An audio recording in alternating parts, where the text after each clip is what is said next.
Okay, so good morning, everyone. I'm glad that you choose this track, apart from the hour and the exciting programming we have this morning. I will present the results of this study that comprised my doctoral thesis, entitled Ayahuasca Ritual Use During Treatment of Severe Physical Illnesses, a qualitative study. It was conducted at the School of Medical Science from the University of Campinas in the state of São Paulo, Brazil, under the supervision of Professor Luis Fernando Toffoli from the Department of Medical Psychology and Psychiatry. I hope you like it, and I look forward to getting any feedback, questions, suggestions, and also if you want to talk later, we can have maybe a coffee here today, or we can talk via internet after conference, so just contact me. There you have my email, and it would be great to share some thoughts on this topic. Okay, so let's start talking about illness and mental health. Disease that threatens life or generates severe incapacitation can raise deep existential issues and trigger profound psycho-spiritual processes, often accompanied by suffering and distress. In this context, studies with serotonergic psychedelics like LSD and psilocybin have shown therapeutic effects on anxiety and depression associated with life-threatening diseases, especially cancer.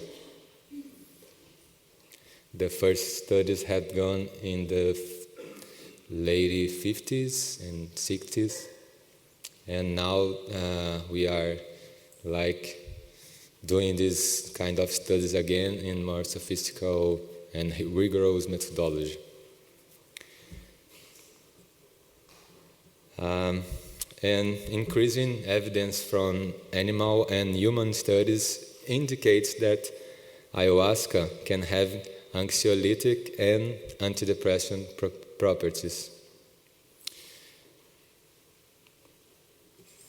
Preliminary, although pioneering, studies also point out that the ayahuasca ritual experience may engender therapeutic outcomes during the treatment of physical illnesses, including cancer.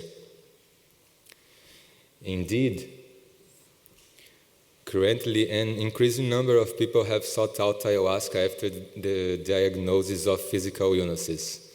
Nevertheless, this phenomenon has been little studied so far, and the psychological mechanisms of possible therapeutic effects are almost unknown.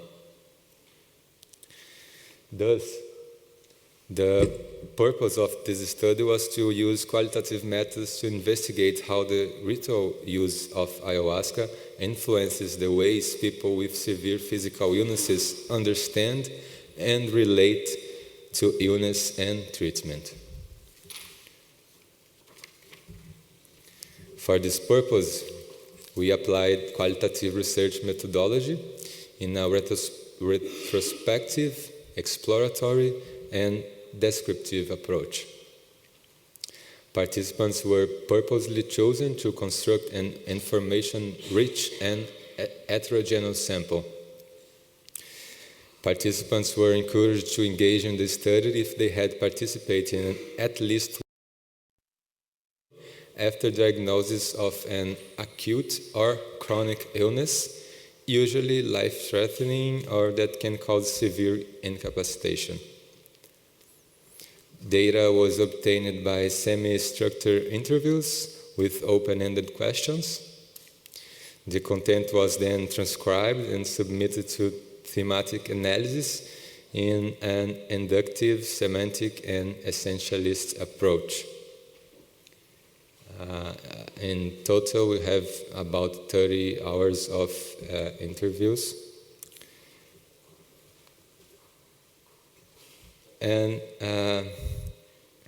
we chose 14 participants, 7 male and 7 female, from 24 to 61 years old, involving 6 cases of cancer, 3 cases of HIV infection, 1 case of rheumatoid arthritis, and 1 case of ankylosing spondylitis, 1 case of multiple sclerosis, 1 case of ulcerative colitis, and 1 case of severe type psoriasis.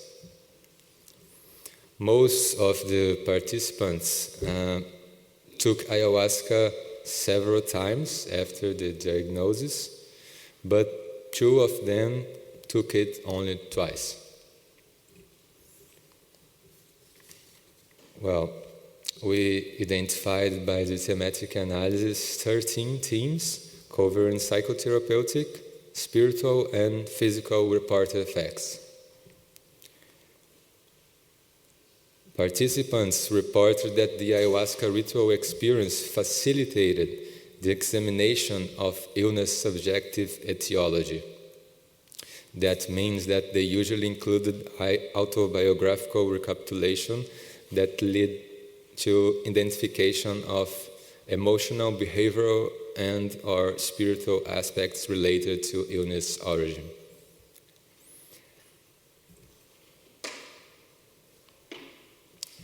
As a result, new meanings to their illnesses could arise. This resignification process seems linked to increased illness acceptance.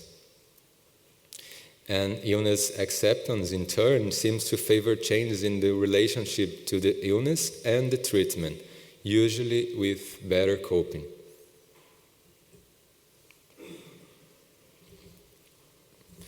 At the same time, ayahuasca experience also facilitated existential reflections that influence participants' views towards life and death.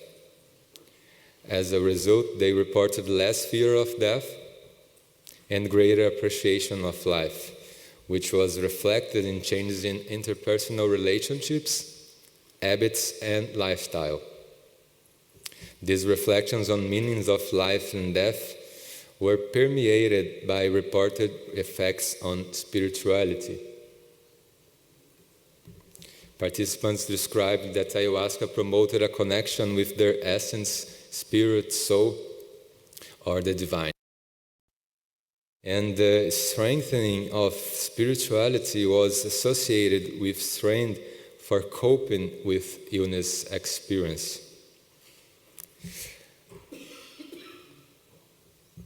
Also, participants attributed to ayahuasca psychological and spiritual healing, which they linked to improvements in the disease treatment.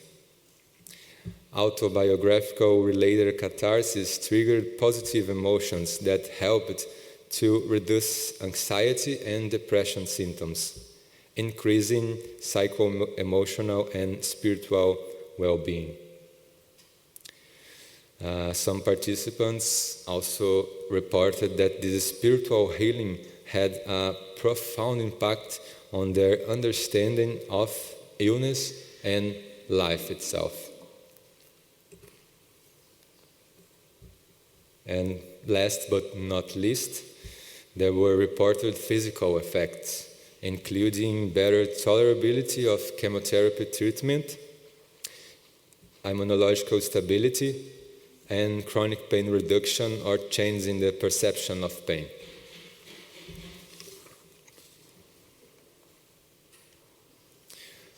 Okay, there are many details that could be discussed, but here I want to stress out 3 points.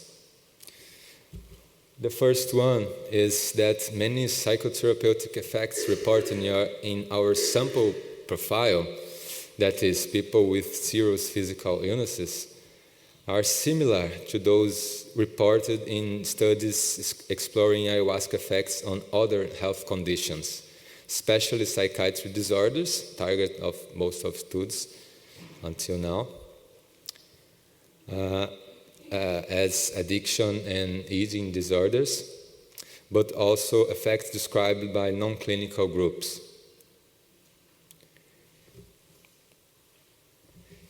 The way ayahuasca exerts its therapeutic effects is an open critical topic of investigation which some researchers have explored. And we have had some great talks about it during this conference. And in this context, our results resonate those of previous studies suggesting that ayahuasca therapeutic effects for many conditions may be related to the way it affects psychological mechanisms, including psychodynamic processes and mindfulness-related capacities. And the second point refers to the ayahuasca therapeutic potential for end-of-life care. Others have already argued, and our findings reinforce the perspective that ayahuasca experience, like other psychedelics, if properly conducted and integrated, could be a possible tool in the management of death-related psychological distress and then propitiate a better dying for some patients. Lastly, we do believe that physical health outcomes of ayahuasca experience, including its possible immunological and analgesic effects, should be considered for deeper investigations. Clear, this study design has important limitations, which we would like to highlight. That participants self-volunteering may favor a sample of individuals that present most positive outcomes of ayahuasca experience. Moreover, these are, of course, self-reports and not a controlled cause-effect study design. Therefore, the reported benefits are subjected to memory biases and may have been influenced by confounding variables not addressed here.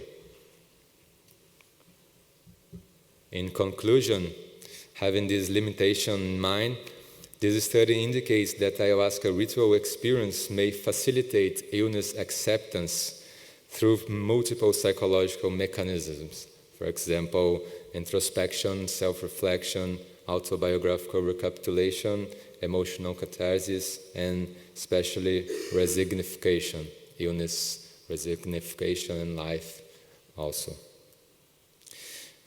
Process which works on the spiritual effect, processes which works on the meaning of illness and the meaning of life itself. These psychotherapeutic effects in association with spiritual effects may favor a balanced relationship with illness and treatment. I want to give special thanks to all the participants and collaborators, friends, and financial support by CAPS. That's it. Thank you.